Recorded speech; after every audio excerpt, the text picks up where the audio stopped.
Hello and welcome to the Empower Women's Project, a podcast and community made by women for women to help you live your best life and reconnect you back to the things that really matter.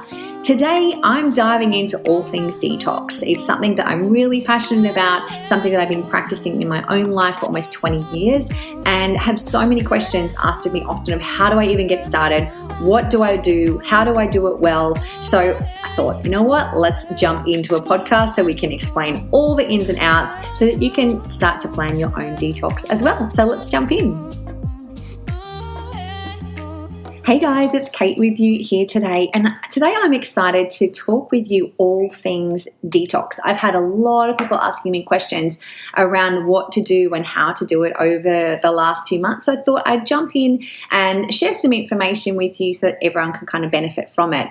And I remember when I first started learning about detoxing, and this was around 20 years ago, kind of giving my age away a little bit right now, but that's okay. You know what? I'm going to say it. I am pretty proud to be in the last months of my 30s right now, and it feels so good to be able to say that, and I'm really excited about where life is going, the things that I'm pouring my time into, and I think it's exciting to be able to pass that wisdom on to other people. So anyways, 20 years ago-ish, I came across, learning about the power of cleansing and healing the body and what that can actually do. And I've been in natural health and wellness for the last 20 years and seeing clients coming into our wellness centers where they had long-term conditions, where it was really, challenging their health.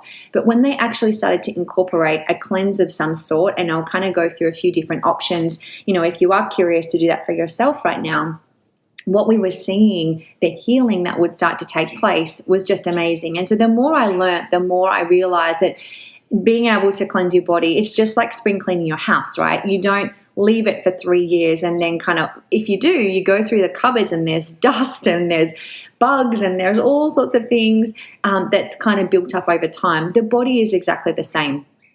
So when I really started to understand that, I had the amazing experience of being able to run detox programs in the US, in Europe, and also in Australia. And we had situations where we would run a program for a week and we would have between 70 to 100 participants come into our program, and they would all be there to cleanse. So for a lot of people, they've come from high stress environments and, eating lots of processed foods, maybe drinking lots of alcohol, maybe cigarettes, but also I think what we fail to forget is just the stress of everyday life on our body. So it's not like, oh, you just do a cleanse because you're overweight or you just do a cleanse because you have a health condition. It's actually about prevention. So the more I learned, the more I realized that in conjunction with eating well, in conjunction with moving your body, in conjunction with not putting, chemicals on your skin or in your body, you also need to be thinking about how you can spring clean your body on a regular basis. And Mother Nature has created something special, pretty amazing, called our seasons. Mother Nature is naturally cleansing, every quarter, and we're going through a different season. Depending on where you live in the world, it's a little more pronounced than others. But those seasons are there, our body is connected to that as well. So here's some of the things that I started to learn and understand that made me realize, the importance of cleansing, because some of you, again, might be going, well, I eat really well, so I kind of don't have to. I definitely had that thought until I did my first 7-day cleanse. And so when I was starting to learn about it, here's what I found out. But the most people have between an average of 400 to 800 chemical residues in the fat cells of their body. So our fat cells actually serve a purpose in our body. And what's really interesting is, for a lot of us, if you're looking to lose weight, we get frustrated and we start to reduce calories and we start to exercise more and we kind of go, well, it should be calories in, calories out should equal losing weight. And I would have lots of clients coming in and they would be really frustrated. I remember I had this one lady, she was coming into me. She had been seeing a personal trainer, which I love personal trainers, twice a week for a year. And had only lost 1 kilo. She'd made shifts in her diet. And what we realized is the amount of toxicity that she had in her system was actually preventing her from losing the weight. Even though she was taking the right actions, eating well, she shifted her diet, she hadn't actually cleaned out the garbage from what had built up from her not so great choices or just lifestyle stress in the years prior. So Average person having 400 to 800 chemical residues in the fat cells of their body. Here's what happens. Imagine you have a buildup of chemicals. Now that could come from chlorine in our water. It could come from paint that you've been exposed to in your work. It could come from chemicals and preservatives in our foods. It could come from herbicides and pesticides. There's lots of different reasons and why we would have a buildup of toxicity. Eating cheese, eating dairy, drinking alcohol, being stressed out. It all causes these toxins in our system. So imagine your body, which is incredibly smart, has got these toxins floating around. For our coffee addicts out there, yes, that kind of starts to build up in your system. So these toxins are floating around in your body and your system's like, okay, I need to give my liver a rest. I need to give my kidneys a rest. What am I going to do? I'm going to put these toxins safe. I'm going to pop them away into these little fat cells because they're going to sit there and do nothing. And then that way my organs are going to be happy and kind of keep doing what they can do. Until there is a time that I actually can release these toxins out.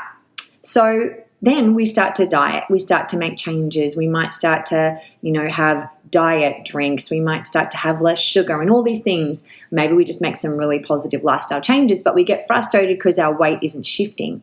Well, our body is going, well, I'm not going to let go of these fat cells because if I do, there's all these toxins inside them and that's going to, have a hard time on my body. So I'm still going to hold on to this. And this is exactly what I've seen clients time and time again that haven't actually given their body the chance to cleanse from the years of buildup of stress and toxicity. And again, think back to your home, think back to your car. How often do you service your car? How often do you do that spring clean? And you go through and there's all this dust and build up. You're like, where on earth did this come from? So this is why we want to do it for the body.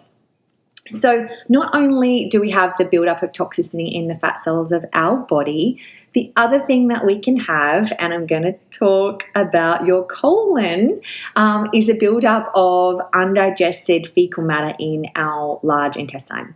Now, some people, or some studies say we'll have anywhere from 2 to 5 kilos of this in our digestive system, because what's really interesting, our colon, our large and small intestine, it's not just one tube. It has all sorts of curves and pockets and things in it where things can get built up in it. And so this might be an unusual topic of conversation, but, in my background, I was a colon hydrotherapist. That meant that I helped people get all the crap out of their body, and also a microscopist. So I was doing live blood analysis where we'd actually take a pinprick of blood, put it under a microscope, so actually looking at it live in the body and seeing the health of the cells, the background, the environment that the cells are in, a buildup of yeast, bacteria. It was absolutely fascinating. And so it's very, very different to getting blood drawn and taken away and being told, all right, you've got this much, iron and you need to increase this and that. This is actually seeing what the blood looks like live. So the reason I bring up about the undigested fecal matter that we have in our system. Imagine even if you have half a kilo of that, there's all these pockets and things. Again, if we're eating lots of processed foods, whether you're doing it now, but you did it in the past, dairy, like I said, breads, pastas, things like the dough, they actually put a film over the top of our small and large intestine, and that actually prevents absorption of a lot of the nutrition that we are, eating and absorbing through our system. So it's really important to think about maybe when the last time you genuinely stopped and did a detox for your body. And I'm going to walk you through some steps and different, levels of detoxing that you can look to go through. For some of you, you've got your L plates on, you've never actually done one before, and some of these things I'm talking about just starts to click into place. I'll show you what to do there. And then for, people that are maybe a bit more seasoned as well. But when I started to work with clients and helping them take out the crap, right? For lack of better words, what then happened is everything that they were doing, all the positive changes that they'd been able to make in their lifestyle, then it started to kick into gear. So that lady I mentioned before who was training twice a week with a trainer, had been for a year, she only had lost 1 kilo, very frustrated at all this hard work she'd been putting in. She did a 7-day cleanse, and I'll talk you through that in a moment. She also incorporated some colon hydrotherapy and continued on with her healthy changes afterwards. She lost 8 kilos in 6 weeks. And that wasn't because she restricted her diet. This was her body finally getting a chance to let the toxins go. And, sometimes you might have done a detox before. I speak to people like, oh my gosh, I started, with having caffeine withdrawals, or I had headaches, I felt nauseous, my skin blew out. And so those are all things, they're positive signs. I know they don't necessarily make you feel good, but they're actually a sign from your body to let you know that things are changing, that things are getting stirred up, and your body's trying to get rid of it. See, our skin is our largest organ in our body, and so it tries to push stuff out through our pores. If we put antiperspirants on our skin, if we put creams and steroids and things to stop acne or breakouts or whatever it might be, we're suppressing that into our system, so the body has to deal with it in another way. If we don't go to the bathroom properly, guys, if we don't go often enough, like if you're not having bowel movements, I'm going to talk about bowel movements, at least once or twice a day, there is a problem, because all the food that you're eating is sitting in your system and those toxins end up recirculating. If you're not going to the bathroom often enough, and honestly, like the amount of clients I saw in my center, and I had that back before I had kids, where we would be seeing clients that they might go once a week, twice a week, maybe 3 times a week. And that was normal for them. But that's actually not, just because it's normal for them, it doesn't mean it was healthy by any means. And so the way I used to explain it to my client is your colon is like a muscle. So just like any muscle, if we don't use it, we lose it, right? It gets weaker and weaker over time. Some people, rely upon laxatives of some sort to go to the bathroom on a regular basis. What that does is that actually creates a weakness in the colon. So it's relying upon something to do the work for it versus actually building health and cleansing out. So colon hydrotherapy is actually a really great way to help build the muscle and also cleanse the body. But whether or not you incorporate colonics into your cleanse, it's totally up to you. The system that I recommend is what's called an open system. There's a closed and an open system. So if you are looking to, find a colon hydrotherapist in your area, I would definitely recommend that you find someone with an open system. And maybe I could do a little bit more info on that at another time. But talking about cleansing. So when I was running the programs in the US and through Europe, we would be taking, like I said before, 80 to 100 people through a 7-day cleanse. And here's what I think is really interesting. If you look at an animal, if they're not well, what do? Sometimes I think about my dog. When I was younger, we had our dog, and Sam would used to eat grass and sometimes vomit and then just lie down and rest, right? And we're living in a world right now that we got stuff to do. We got places to be. And so we actually don't give our body a chance to actually slow down and rest if we're not feeling well. So the same goes for cleansing. If you are going to put some time aside to cleanse, you actually want to try and slow down with your schedule as well. So maybe a good starting point could be a 3-day detox. It's just going to be scratching the surface. It's not going to be doing a huge cleanse, but it's a good start. And so maybe to start with, it's 3 days, maybe 5 days is a better fit for you, or, 7 days is absolutely awesome. And so you get to kind of take it at your own level. For some of you, maybe you've never done one before, and so actually just not eating meat for a week and not having alcohol and coffee, that's going to be a huge step in itself. So awesome. I'm really big on meeting people where they're at and then helping kind of make steps beyond that. So for example, you might look to do a 3-day weekend, or maybe you find because of work or you're better just when you're distracted, not when you have time on your hands, because sometimes we just go to the pantry when we're bored and we just start eating things not even when we're hungry, just because we're bored. So maybe you're going to find it's better to do a midweek cleanse. But what I would suggest is, even if you were just, the first kind of level that I would recommend is just to go liquid. So for example, maybe it's soups and broths and some juices, depending on the climate. Like if you're in the middle of a really cold winter, doing a cleanse where it's just cold things is going to be a little tough on your system. So you kind of want to, shift depending on what that is. So you might want to go all liquid for 3 days. or maybe you just go vegetarian for 3 days. So that could just be, steamed vegetables, salads, smoothies, and also juices. So that could be a great step. Give you something to chew on, but it's still all vegetables. So no coffee, no dairy, no alcohol, filtered water, and herbal teas, not having any green teas with caffeine. So that could be a first great step for you. And, often when our stomach's making noises, we're hungry, we're actually thirsty. So when you're cleansing, you want to be having, 2 to 3 liters at least of water a day. And if you feel the need, you can have a little bit of lemon. So squeeze a lemon in, or make it hot water with lemon, because it's a little bit easier on your system as you are cleansing, to be able to help alkalize your system and help take out the trash. So that would be my first step. The second level that you could go to could be smoothies. Now, smoothies are great. Again, we're not doing dairy. We're not adding processed things in there. We're just trying to get as much nourishment into the body and help the fiber and all of the beautiful nutrition from whole foods help cleanse and take out the trash. So no coffee, no alcohol, no dairy, no processed foods, but you might want to do like some green smoothies, like with you could do spinach or kale, banana, maybe some dates for a little bit of sweetness. I often find for clients that are really, really acidic or really, really addicted to sweet things, you can sometimes have a hard time with the greens because they're so alkalizing to the system. So you might need to add some medjool dates or some banana in there as well. But, I've got some great recipes, and I'm going to put up on my blog that you can kind of be doing to kind of make some smoothies. Now, smoothies are still activating the digestive system, and this is where, as we take a cleanse to the next level, this is where you really get to experience the magic of a powerful cleanse.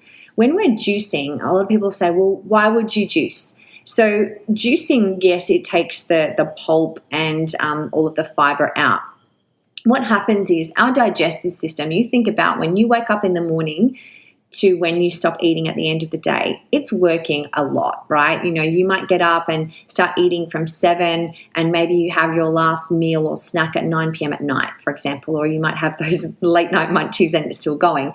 When our digestive system is working, it means our body is spending energy on that instead of healing and cleansing our system. And you might have even heard about intermittent fasting, which is where you're eating for a period of time, say it might be 8 hours in the day, and then the rest of the time you're actually not eating food, so your digestive system has a break. When that happens through the night, that gives your body a chance, your immune system to kick into gear, your kidneys, liver, all of these beautiful detoxing abilities of your system. Instead of digesting your food, it gets to go to work and detox.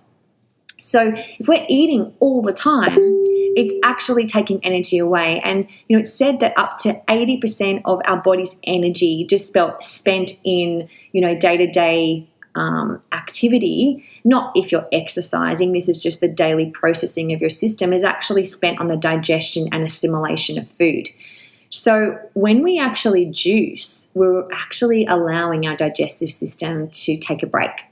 And this is where we really start to see the benefits of cleansing. So when you're juicing, that means no fiber, that means, none of the pulp or anything, then you are actually just taking that nutrition from the juice, and the digestive system doesn't have to kick into gear. And that's when all of the beautiful energy gets to start healing, cleansing, and taking out the trash. So that would be my preferred level of cleansing. If you really want to give it a go, whether it's 3 days, whether it's 5 days, whether it's 7 days, that you're doing a juice cleanse. Now, you're incorporating water. You can incorporate like a broth as well. You can incorporate herbal teas, but you don't want to be doing anything that's chewing, because that's ideally that level of cleansing that's really going to get deep into your system.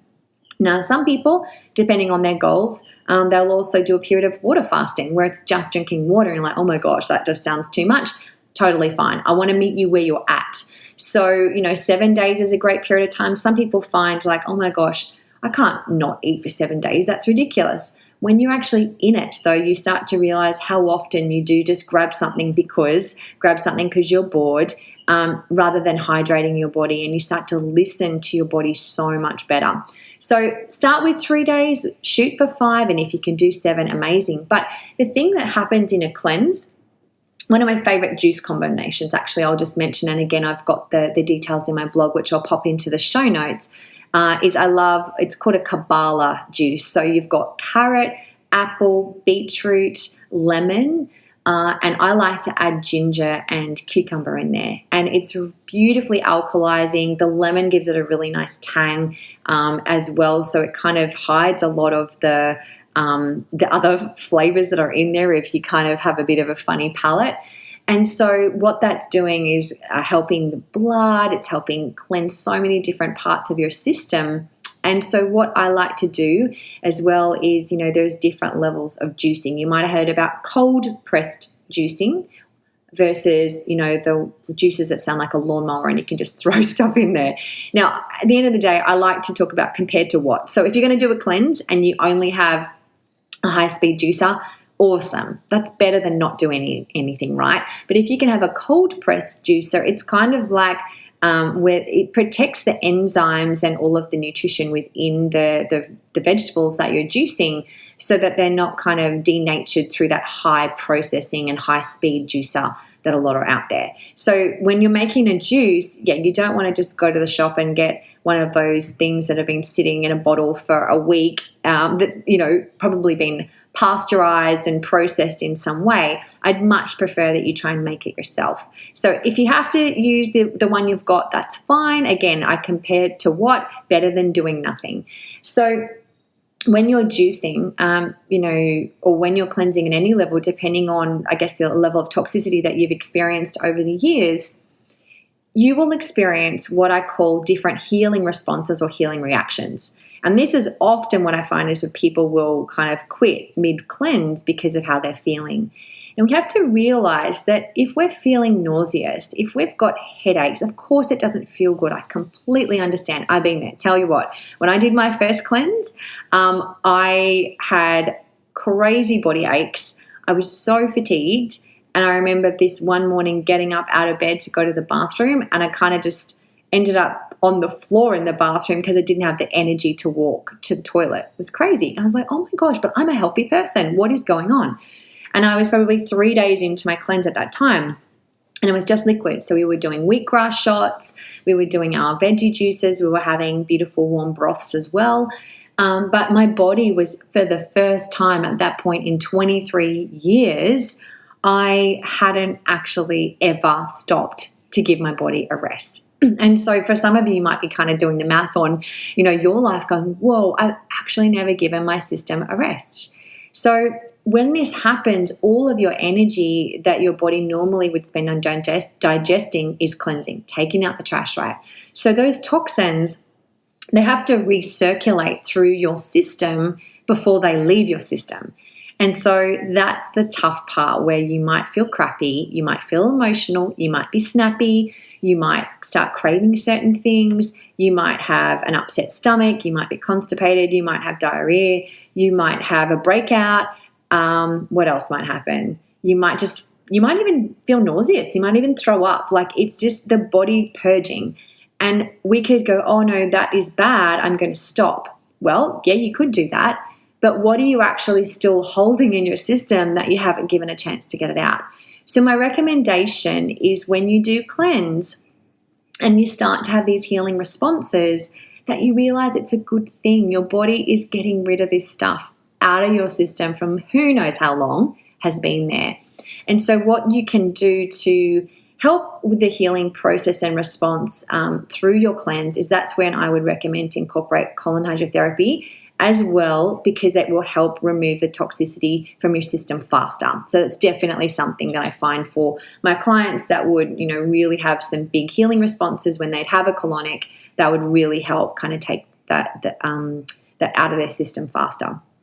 But on the flip side, when you actually do a cleanse and you give your body a chance to have a rest, it is amazing the energy that you start to feel. You're like, oh my gosh, I'm still only having juice, because you have a few days where you have these healing responses, and then all of a sudden you're like, I'm actually not even hungry. Even if there was food here right now, I actually don't even need it.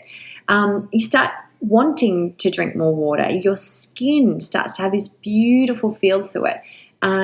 Your eyes become whiter, your breath becomes sweeter, and your body, you're giving it a chance to actually take out the trash. And I can't tell you how good and how important that is, because let's give the analogy of a fish bowl. You got a bowl with a fish in it, and you haven't actually cleaned the sides, the walls of that little fish bowl for months, and you rarely put fresh water in there.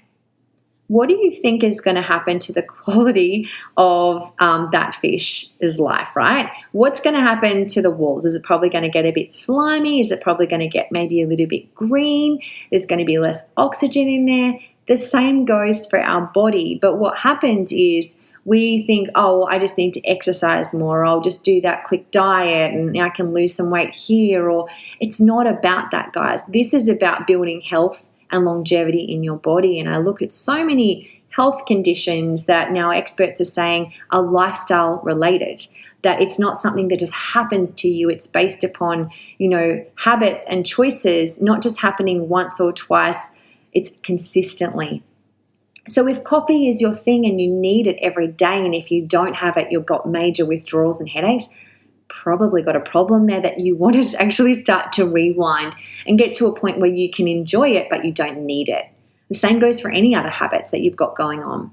So I really have seen the power of cleansing, not only for myself personally, but then also with the hundreds and hundreds of clients that I worked with, not only in the programs that I got to run overseas, and then also in the detox lounge that I ran on the Gold Coast in Australia as well.